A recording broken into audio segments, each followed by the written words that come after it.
Exposure refers to how dark or light your image is. If the frame is too dark, we refer to this as being underexposed. If it is too light, we call this overexposed.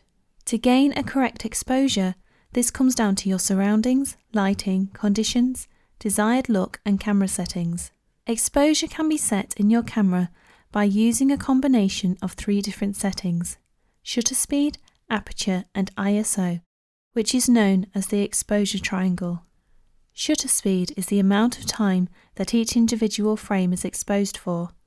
In video, shutter speed is almost always in fractions of a second. The number used in setting your shutter speed refers to the denominator of that fraction. If you set your shutter speed to 50, that means each frame is exposed for 1/50th of a second. If you were to set that number to 100, it would mean that the frame is exposed for 1/100th of a second, resulting in a darker image. The higher the number, the darker the image. The lower the number, the lighter the image. Shutter speed also impacts on how movement is captured. It is best practice to always use a shutter speed that is double your camera's frame rate, which in turn captures natural-looking motion. Next is aperture, which is how much light is exposed to your camera sensor through the opening in the lens. The wider the aperture, the more light is let in. This is measured in f-stops. The lower the number, the bigger the opening, therefore more light is let in. The higher the f number, the smaller the opening, therefore less light is let in. You also use aperture to control how blurry your background is, which is also known as depth of field. ISO is a term carried over from film relating to the sensitivity to light of the film, but in digital terms this applies to the camera sensor. The lower the ISO, the less sensitive it is to light, resulting in a darker image. The higher the ISO, the more sensitive it is to light, resulting in a brighter image. The image's exposure is visualized by your camera using a graph known as a histogram. This shows you how light each individual pixel in your camera is. The left side of the graph is totally black, the right side is totally white. We create an evenly exposed image by ensuring neither the left or right side is being touched. Be sure to always expose for the subject in the frame that matters most.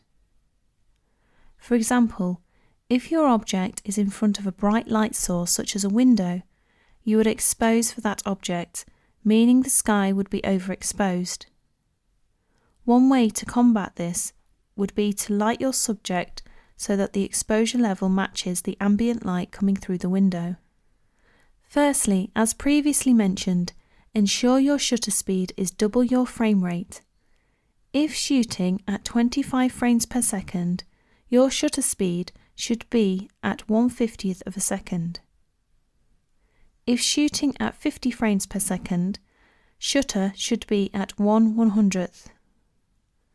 We control shutter speed by using one of the dials on the camera, which will differ for different models and user preferences. The buttons can be changed in camera settings. Take a minute or two to familiarise yourself with your own camera setup. Next, check your ISO is set to the lowest possible setting to eliminate grain.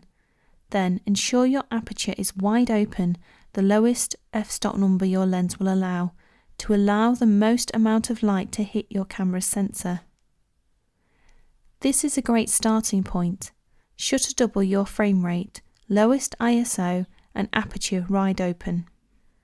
What we do now differs depending on our situation. In this indoor example, you can see the image is too dark and underexposed. To increase exposure, we could increase the ISO to achieve a more pleasing image, but be aware that pushing this too high will result in a grainy image. We always recommend trying to light your scene if it is too dark.